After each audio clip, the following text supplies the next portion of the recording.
حرمت اپنی کمر میں ہمایلی اس کے بازو ہٹانے کی کوشش کرتی ناراضگی سے بولی۔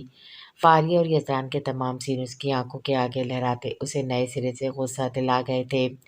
اچھا تو میں بکواس ہوں، لگتا ہے اپنے اچھے ہونے کا ثبوت دینا پڑے گا۔ یزدان کی آنکھوں میں ناشتی شرارت دیکھ کر حرمت نے اس کے سینے پر ہاتھ رکھتے اسے خود سے دور کرنا چاہا مگر وہ پوری طرح یزدان کی قید میں جگڑی چاہ چکی تھی۔ تمہاری بہت ساری گستاخیوں کا جواب دینا رہتا ہے ڈیئر لفائف، اب سب کا حساب دینے کے لیے تیار ہو جاؤ۔ ابھی تھوڑی دیر میں تمہیں اچھے سے اندازہ ہو جائے گا کہ میں کتنا جلاد اور وحشی اور بکواس ہوں۔ یزدان بات کے اختتام پر جاندار مسکراہٹ اس کے پہلے سے سرخ ہوئے چہرے پر اچھالتے باری باری اس کی دونوں گالوں پر اپنے پرشدت لب رکھتے وہ حرمت کو اس کی اور بہت ساری باتوں کا جواب دے گیا تھا۔ حرمت اپنے چہرے کے ایک ایک نقش پر یزدان کے ہونٹوں کا لمس محسوس کرتی شرم و حیا سے لال ہوتی بچاؤ کے لیے اسی کے سینے میں چہرہ چھپا گئی تھی۔ دونوں کی کلکلاہٹ ان کی محبت میں آسودگی کی گواہی دے رہی تھی، مگر وہ دونوں اس وقت ایک دوسرے میں کھوئے آنے والے وقت کے کھیل سے بے پرواہ ان لمحوں کو جی رہے تھے۔ امل نے بہت ہی جھجکتے گیلانی ہاؤس میں قدم رکھا تھا۔ وہ آج یہاں دوسری بار آ رہی تھی۔ پہلی بار جب یہاں آئی تھی تو اس نے سوچا نہیں تھا اس کا وہ کارنامہ اس کے دل کی دنیا برباد کر کے رکھ دے گا۔ وہ یہاں بالکل بھی نہیں آنا چاہتی تھی۔ اسے صدام کی دی گئی وارننگ اچھے سے یاد تھی، مگر نائمہ بیگم نہ صرف اسے انوائٹ کرنے اس کے گھر آئی تھی بلکہ اس کے بابا کو اسپیشلی انوائٹ کر کے بھی گئی تھی، جو اپنی بیماری کی وجہ سے خود تو نہیں آ سکے تھے مگر امل کو اس کے انکار کرنے کے باوجود زبردستی بھیج دیا تھا۔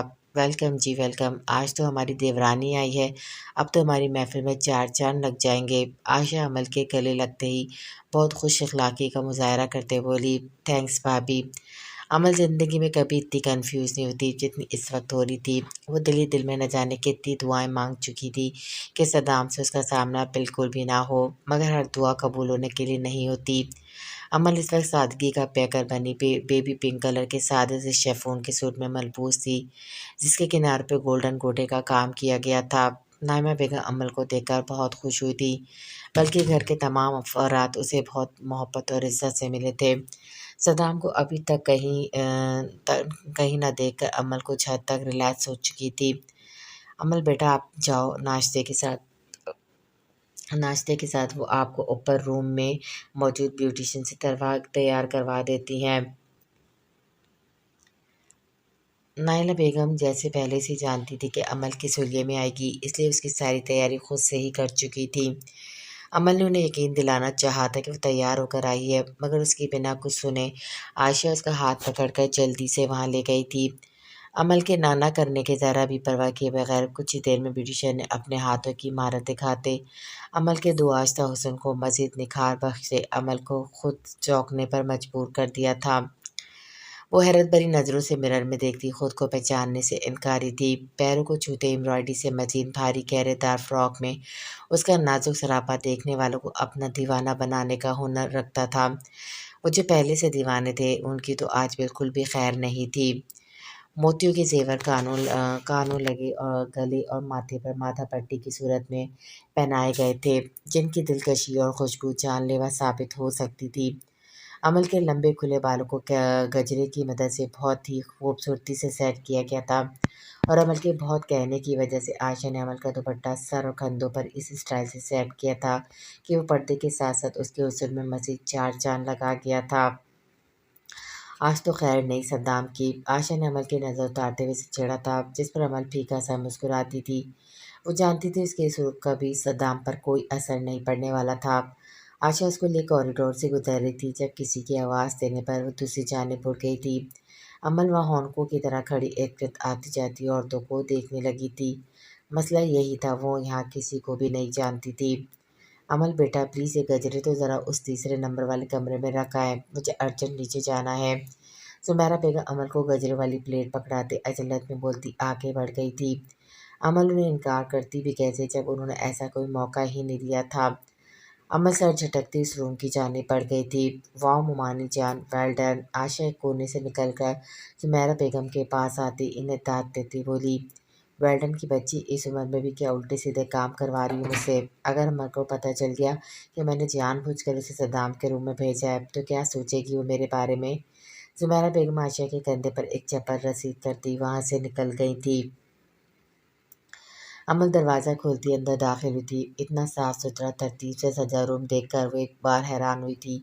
یہاں اسے گجری رکھنے کے لیے کوئی کیوں بولا گیا تھا؟ مگر پھر کندھے اچکاتے ہوئے کمرے کے وسط میں پڑے ٹیبل کی جانب بڑھ گئی تھی۔ ابھی وہ آدھے راستے میں ہی پہنچی تھی جب اسے واش روم کو دروازہ کھلنے کی آواز آئی تھی۔ امل کے قدم ایک پل کے لیے ساکت ہوئے تھے۔ اس کا دل کسی انجانے احساس سے دھڑکنے لگا تھا۔ اس کا دل اس بات کی طرف اشارہ کر رہا تھا۔ امل نے نفیس سے وہ نہ ہونے کی دعا مانگی تھی، مگر نتھوں سے ٹکراتی اس انسان کی مخصوص خوشبو امل کی سانسیں روک گئی تھی۔ وہ ہلنے کے قابل بھی نہیں رہی تھی۔ صدام شاور لے کر معمول کے مطابق بنا شرٹ کے باہر نکل آیا تھا، جسے اپنے روم میں کسی سجی سوری لڑکی کو دیکھ کر وہ حیران ہوا تھا۔ اس لڑکی کی بیک ہونے کی وجہ سے وہ اس کا فیس نہیں دیکھ پایا تھا۔ ایکسکیوز می محترمہ، آپ کون ہیں اور میرے کمرے میں کیا کر رہی ہیں؟ صدام کی سرد آواز پر امل نے سختی سے آنکھیں مینچ لی تھی۔ وہ اپنی متوقع ہونے والی بے عزتی کے لیے خود کو تیار کرنے لگی تھی۔ ایکسکیوز می میڈم، میں آپ سے مخاطب ہوں۔ صدام اس لڑکی کو ہونس ایک ہی جگہ پر جم کر کھڑا دیکھ کر اب غصے سے اس کی جانب بڑھا تھا، جو بنا پوچھے ایک تو اس کے کمرے میں آ چکی تھی اور اس کے پوچھنے پر کوئی جواب بھی نہیں دے رہی تھی۔ مگر جیسے ہی وہ عمل کے سامنے آیا، اب کی بار 14 طبق روشن ہونے کی باری اسی کی تھی۔ سجی سوری حسن کی یہ دیوی جو آنکھیں سختی سے موندے کھڑی صدام کو بے یقینی سے اپنے پلکیں جھپکنے پہ مجبور کر گئی تھی۔ عمل صدام نے نہ جانے کس احساس کے زیر اثر اس کے مخمور کر دینے والے دل فریب روپ کی زد میں آتے خود کو یقین دلانے کے لیے کھمبی لہجے میں سے پکار بیٹھا تھا کہ عمل حقیقت میں اس کے سامنے موجود ہے یا پچھلے کچھ دنوں کی طرح آج بھی یہ اس کا وہم ہے۔ جب سے صدام نے پہلے اپنے آفس اور پھر جب کال پر عمل کے آنسو اور سسکیاں محسوس کی تھی، تب سے اس کا اپنا دل بہت بوجھل تھا۔ ہر وقت ہر جگہ اسے عمل ہی نظر آ رہی تھی۔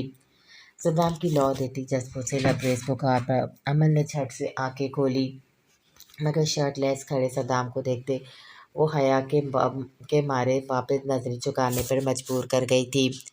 صدام گہری مبہوت کے نظروں سے اسے سر سے لے کر پیر تک دیکھتا، اپنے آپ پہ کنٹرول نہیں رکھ پایا تھا۔ اس کا دل ہمک ہمک کر عمل کے اس حسین سراپے کو خراج بخشنے کو چاہنے لگا تھا، مگر جذبات میں بہہ کر وہ اتنی جلدی عمل کو معاف کرنے کے موڈ میں بالکل بھی نہیں تھا۔ تم میرے روم میں کیا کر رہی ہو؟ صدام نے بہت مشکل سے عمل کے قیامت خیز حسن سے نظریں ہٹاتے اپنی جذبوں سے بوجھل ہوتی آواز پر قابو پاتے عمل سے پوچھا تھا۔ عمل جو کچھ پل کے لیے خوش فہمیوں میں گر چکی تھی، صدام کی پھر وہی سرد و سپاٹ انداز پر عمل کا سارا خواب بکھر گئے تھے۔ آئی ایم سوری، غلطی سے یہاں آ گئی، عمل آنکھوں میں اترنے والی نمی کو پیچھے دھکیل کر کہتی وہاں سے نکلنے لگی تھی، مگر صدام کے قریب سے گزرنے سے پہلے اس کی کلائی صدام کی قید میں آ چکی تھی۔ صدام کو یہ روتی معافی مانگتی عمل بالکل بھی اچھی نہیں لگ رہی تھی۔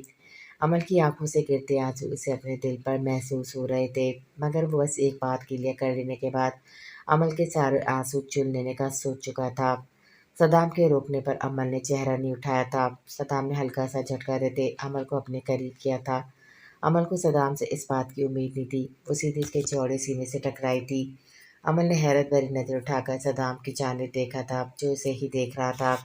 کیا واقعی تمہاری نفرت محبت میں بدل چکی ہے یا یہ صرف مجھے ہی لگ رہا ہے؟ صدام نے ذرا سا جھک کر عمل کے قریب سے اٹھتی خوشبو کو اپنی سانسوں میں قید کرنا چاہا تھا۔ صدام کے اس اقدام پر عمل کی سانسیں مزید تیز ہو گئی تھی، کیونکہ صدام کا ناک اس کی گردن سے ٹکرایا تھا۔ صدام کی حرکت کے ساتھ ساتھ اس کا سوال بھی عمل کو مشکل میں ڈال گیا تھا، مگر اس وقت وہ کوئی بھی الٹی سیدھی حرکت کر کے صدام کو مزید ناراض نہیں کرنا چاہتی تھی۔ ہاں، میں محبت کرنے لگی ہوں آپ سے، عمل سر جھکائے کانپتی آواز میں ایسے بولی تھی جیسے محبت کرنے کسی بہت بڑے جرم کا اقرار کر رہی ہو۔ دوبارہ میرا اعتبار توڑنے کی کوشش کرو گی؟ صدام کا ہاتھ اپنے بالوں پر محسوس کرتے عمل کا دل اچھل کر حلق میں آن گرا تھا۔ لمحہ بلمحہ اس کی سانسوں کی رفتار میں اضافہ ہو رہا تھا۔ مر کر بھی نہیں، عمل کا لہجہ اس بات کا جواب دیتے کافی پختگی اور مضبوطی سمیٹے ہوئے تھا۔ اس خوبصورت جواب پہ صدام نے جھک کر عمل کا خون جھلکتا گال چوم لیا تھا۔ کس بات کا بدلہ لینا چاہتی تھی تم مجھ سے؟ صدام نے عمل کی ٹھوڑی اونچی کرتے عمل کی زندگی کا سب سے مشکل سوال پوچھ لیا تھا۔ جس عمل نے اذیت بھری نظر سے صدام کی جانب دیکھا تھا، وہ اس بات کا جواب نہیں دے سکتی تھی۔ اس جگہ آ کر وہ بے بس ہو چکی تھی۔ تو اس کا مطلب ہے تمہیں مجھ پر ابھی بھی اعتبار نہیں ہے؟ عمل کی خاموشی صدام کے دل پر بہت تکلیف دہ ثابت ہوئی تھی۔ صدام نے جھٹکے سے اسے آزاد کیا تھا۔ صدام میں عمل نے وضاحت دینا چاہی تھی، تم جا سکتی ہو یہاں سے۔ صدام نے بہت مشکل سے عمل کو معاف کرنے کا سوچا تھا، مگر عمل ایک بار پھر اسے بے اعتبار کر گئی تھی۔ صدام چہرے پر وہی سختی بھرے تاثر سجا کر ڈریسنگ روم کی جانب بڑھ گیا تھا۔ عمل اپنے چہرے پر پھسل آنے والے آنسو صاف کرتی روم سے نکل گئی تھی۔ عمل کہاں چلی گئی تھی تم؟ کب سے ڈھونڈ رہی ہیں بڑی مما تمہیں؟ آشا ایک جانب سے آتی عمل کے قریب گئی تھی، جس کی لال آنکھیں اس کے بہت دیر تک رونے کی گواہ تھی۔ آشا نے نوٹ تو کر لیا تھا مگر بولی کچھ نہیں تھی۔ وہ ایک امپورٹنٹ کال آ گئی تھی۔ عمل نے موبائل کی جانب اشارہ کیا تھا جب اس کی نظر ہال کے دوسرے رخ سے باہر کی جانب جاتے صدام پر پڑی تھی۔ پچھلے آدھے گھنٹے سے کی مسلسل ذہنی اذیت کے بعد وہ فیصلہ کر چکی تھی کہ اب وہ صدام کو سب کچھ بتا دے گی، اس سے کچھ بھی نہیں چھپائے گی۔ وہ صدام کو چھوڑنے کا حوصلہ نہیں رکھتی تھی۔ آشا سے ایکسکیوز کرتی وہ جلدی سے صدام کے پیچھے گئی تھی، مگر وہاں جا کر سامنے کا منظر دیکھ کر عمل کا چہرہ دھواں دھواں ہو چکا تھا۔ صدام کے سینے پر ہاتھ رکھے کھڑی ایک لڑکی زور سے کھلکھلاتی اپنا سر بھی اس کے سینے پر ٹکا گئی تھی، جبکہ صدام بھی اس کی ہنسی میں بھرپور ساتھ دیتا اسے بازو سے تھامے کھڑا تھا۔ جب اچانک اس کی نظر عمل پہ پڑی تھی، جس کا سفید پردہ چہرہ اور نفی میں ہلتا سر دیکھ کر صدام سمجھ گیا تھا وہ ان کے بارے میں کچھ غلط سوچ چکی ہے۔ عمل، صدام اس لڑکی کو پیچھے ہٹاتا عمل کی جانب بڑھا تھا۔ وہیں رک جاؤ صدام جعفر، تو اس کا مطلب تم بھی مجھ سے بدلہ لے رہے تھے، مجھے تڑپا کر اپنا انتقام لے رہے تھے، جبکہ تمہاری حقیقت یہ ہے۔ عمل صدام کو وہیں رکنے کا اشارہ کرتی دھاڑی تھی، جبکہ اس کی بات سن کر جہاں صدام نے لب بھیجے وہیں وہ لڑکی بھی ہون بنی سب دیکھ رہی تھی۔ عمل، تم پاگل ہو گئی ہو کیا؟ کچھ بھی بولی جا رہی ہو؟ صدام نے اس سے ڈبل غصے میں چلاتے ہوئے کہا۔ صدام جعفر، پورا ہو گیا تمہارا انتقام مجھ سے، مجھے بیوقوف بنا کر اب کبھی اپنی شکل نہیں دکھاؤں گی تمہیں۔ عمل صدام کی کچھ بھی سنے بغیر باہر کی جانب بھاگ گئی تھی۔ وہ اسی طرح روتی گیٹ سے نکلتی گاڑی میں بیٹھنے کی بجائے ایسے ہی تیز قدموں سے روڈ پر چلنے لگی تھی۔ وہ اس وقت اتنی ٹوٹی بکھری تھی کہ اپنے تعاقب میں آتی گاڑی کو نہیں دیکھ پائی تھی، جو یکدم اس کے پاس رکتی۔ اسے کچھ بھی سمجھنے کا موقع دیے بغیر گاڑی سے نکلنے والے آدمی نے رومال اس کے منہ پر رکھ کر اسے بے ہوش کرتے گاڑی میں گھسیٹ لیا تھا۔ ایک منٹ بھی ضائع کیے بغیر وہ گاڑی سے وہاں سے نکل گئی تھی۔ جی بھٹی صاحب، آپ کل کی میٹنگ رکھ دیں۔ جی آپ فائلز ریڈی کر دیجیے گا۔ میں یسان ڈریسنگ ٹیبل کے سامنے کھڑا بال بنا رہا تھا، جبکہ دوسرے ہاتھ سے فون کان سے لگائے اپنے مینیجر کو ہدایت دینے میں مصروف تھا، جب یکدم اس کی نظر مرر میں ابھرتے عکس پر پڑی تھی۔ یسان کے بالوں میں چلتے ہاتھ کے ساتھ ساتھ اس کے باقی کے الفاظ بھی منہ میں دب گئے تھے۔ یلو اور پرپل کنٹراسٹ کا بھاری کامدار اور لہنگا پہنے اپنے کھلے بالوں کو سیٹ کرنے میں ہلکان ہوتی یسان کو وہ کوئی اپسرا ہی معلوم ہو رہی تھی۔ کنگن اور گجروں سے سجی سفید کلائیوں پر کمر سے لے کر ایک اسٹائل ڈالا بھاری دوپٹہ مہندی کے خوبصورت ڈیزائن سے مزین نازک ہاتھوں سے سیٹ کرتی وہ خود میں مگن یزدان رحمانی کو ایک بار پھر شدید محبت میں مبتلا کر گئی تھی۔ فریش بالوں کے زیور، جس کا استعمال حرمت نے اپنے بالوں میں بھی کیا ہوا تھا، اس کے حسن کو مزید آتشا کر رہے تھے۔ یزدان رحمانی کی یہ حالت ہونا معمولی بات تھی۔ فون پر دوسری جانب بھٹی صاحب یزدان کو آوازیں دیتے واپس ہوش میں لائے تھے۔ سر پھر آپ کو میرا آئیڈیا کیسے لگا؟ بھٹی صاحب کی بات پر یزدان نے بہت مشکل سے خود کو نارمل کرتے اپنے حواس جگہ پر لانے کی کوشش کی تھی۔ یزدان کی خمار آلود نظریں ابھی بھی مرر سے نظر آتی اپنی چہیتی بیوی پر جمی ہوئی تھی، بے حد حسین۔ یزدان حرمت کی جانب دیکھتے جو بولا تھا، اس نے بھٹی صاحب کو فون کان سے ہٹا کر دیکھنے پر مجبور کر دیا تھا کہ وہ واقعی یزدان رحمانی سے بات کر رہا ہے۔ جی سر۔ وہ بیچارہ الگ بزل ہوتا کنفیوژن کا شکار تھا۔ یزدان رحمانی کے سامنے بات دہرا کر بھی شامت اسی کی آنی تھی، اس لیے وہ بس اتنا ہی کہہ پایا تھا، جبکہ دوسری جانب جب یزدان کو احساس ہو وہ کیا بول چکا ہے تو وہ اپنا بے ساختہ امڑ آنے والا کہکمہ نہیں روک پایا تھا۔ بھٹی صاحب، میں آپ سے بعد میں بات کرتا ہوں۔ یزدان کا کہکمہ اور پھر مسکراتی آواز میں جواب دینا بھٹی صاحب کو اپنی جگہ ساکت کر گیا تھا۔ اس نے 4 سال یزدان کے ساتھ کام کیا تھا، مگر آج تک کبھی یزدان کی ایسی ہنسی سننا